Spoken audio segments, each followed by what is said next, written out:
Well, good evening again. It is Friday night. It is about 10 minutes till 11. Um, it was been, I don't know, I guess it was been a couple, 2 or 3 weeks ago that we had a lot of rain, just a tremendous amount of rain. And I mean, it flooded everything and, had water going under my barn, and I mean, it was really a royal mess, and it finally dried off. And I noticed where the ants had started building their nest up pretty high, and they was having to get out of that water, and they was trying to save themselves by building up their nest. And something just caused me to read about the flood.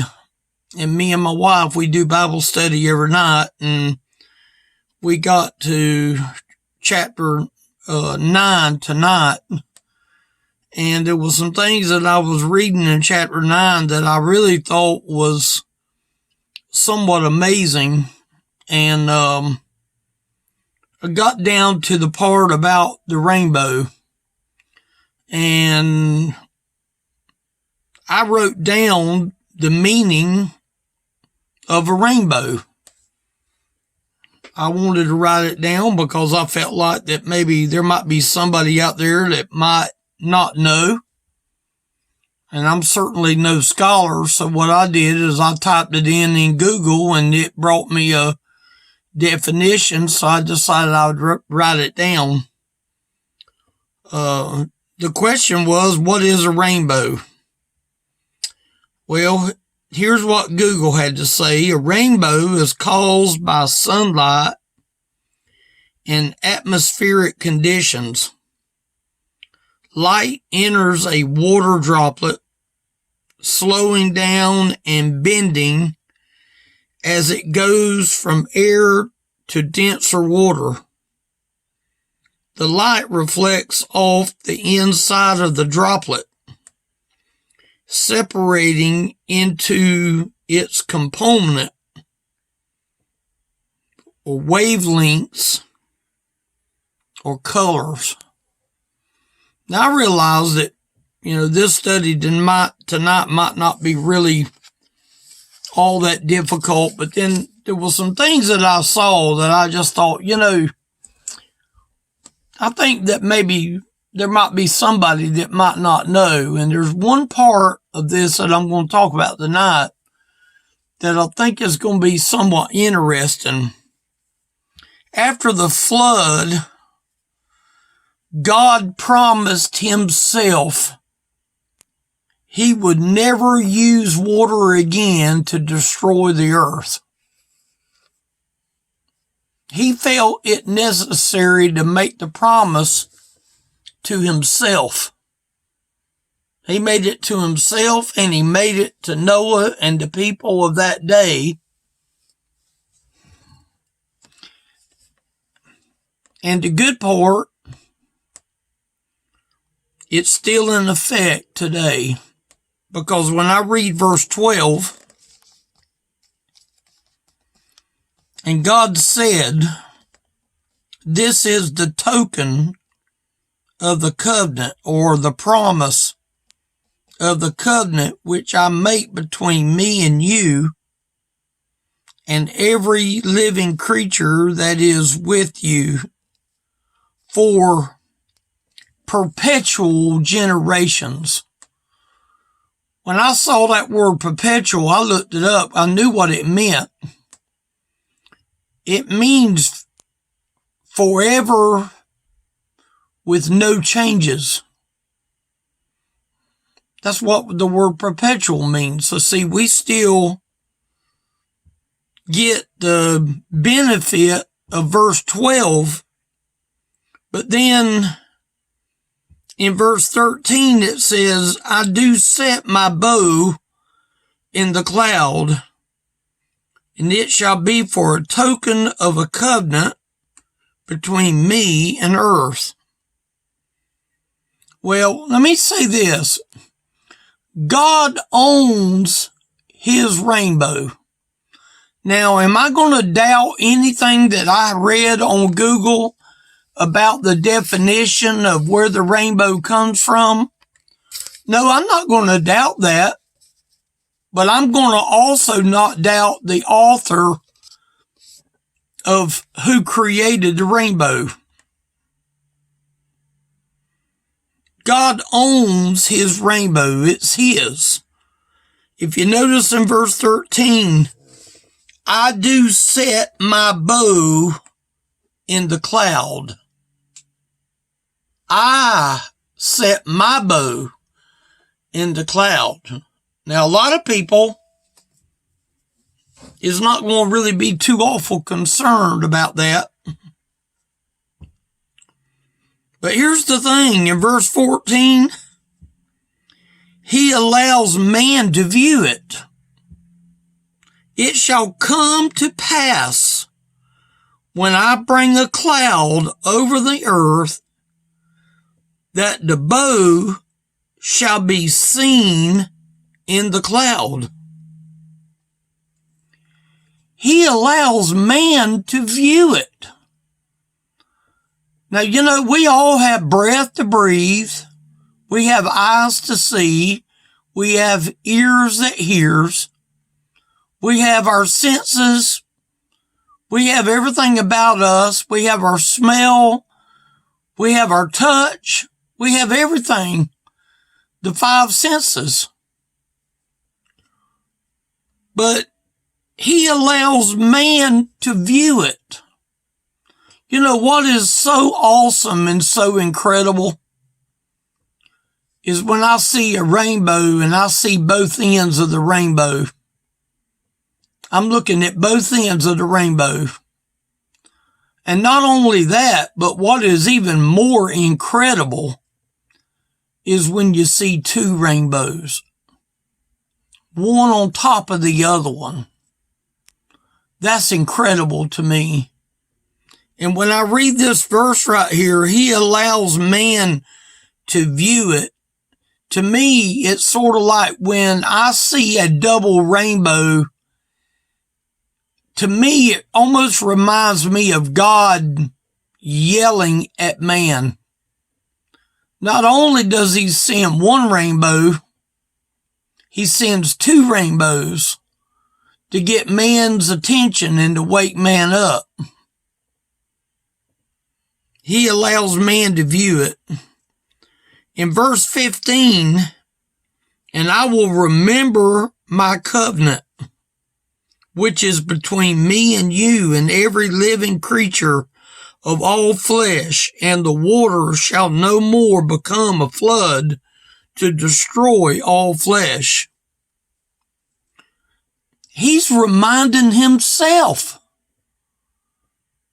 When I read this verse right here, and I will remember my covenant. I will remember my covenant. He reminds himself and he reminds us of the promise that he told Noah that he would never destroy the earth again by water. Not only did he tell Noah, but he told Noah's three boys. He told them that he would never destroy the earth with water again. But here's the thing, in verse number 16, and the bow shall be in the cloud, and I will look upon it, that I may remember the everlasting covenant between God and every living creature of all flesh that is upon the earth. Just think of it this way. God looks down from heaven to see the rainbow that he puts in the cloud. When I read that verse in verse 16, and the bow shall be in the cloud, and I will look upon it. You know what? I think there's a problem with a lot of people. God is trying his ever level best to show people himself, and people don't really care. People don't really think of it as it really matters all that much. But God, in this verse right here, that I may remember the everlasting covenant, I will look upon it. It's almost like me looking down at this Bible right now. I'm looking down with my head. I'm not looking at the camera. I'm looking down. It's almost like God is looking down at the words of this Bible, and he's seeing that rainbow that he's developed in the sky.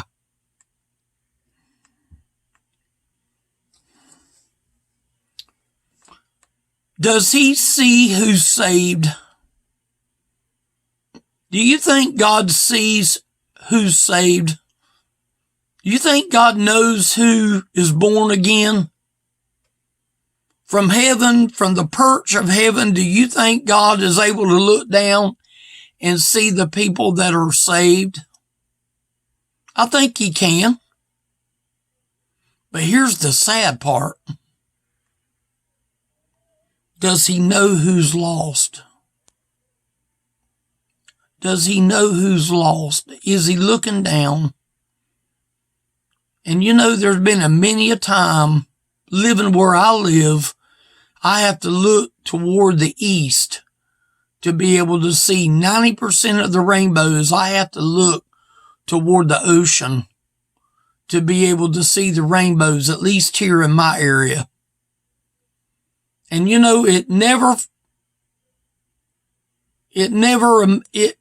ceases to amaze me how that I can look out in the sky and see a rainbow. And I'm thinking, how many people is noticing a sign from God that is speaking so loud? See, people breathe, they got vision, they got hearing, they got their senses. But here, this is evidence from God to mankind. And all they have to do is go and read the definition like I did.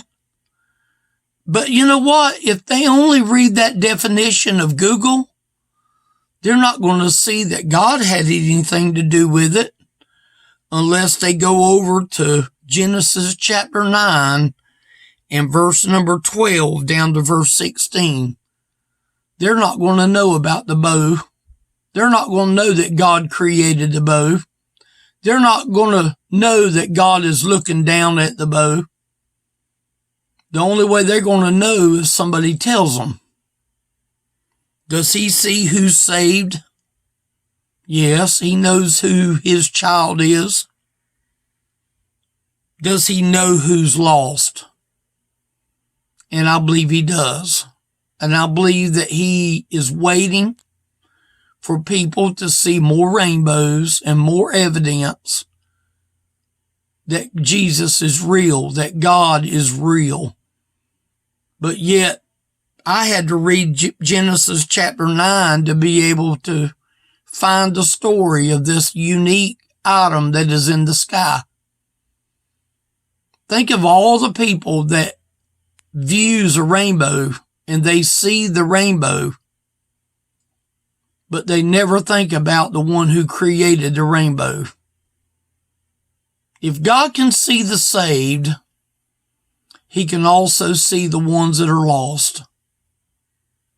And I believe the Lord is doing everything he can to try to make it possible that he wants people to know who created the rainbow. Because if they ever find out who created the rainbow, it might make them interesting enough to think about, well, why did God do that? And maybe they might read a little bit more. Today, if you're out here and you happen to know this story, great. Why don't you go tell somebody about the person the God that created the rainbow?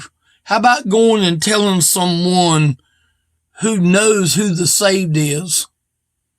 Why don't you try going to talk to someone who was lost that don't know about the rainbow? Because you never know. Maybe the Lord might put a rainbow in the sky again for someone else that might not know. And the next time they happen to look toward the rainbow, they will be able to see a sign that God is the one that put it there. You know, our witness is what causes man to see the amazing things of God. And when our witness is shut down, then people can't see the amazing things of God.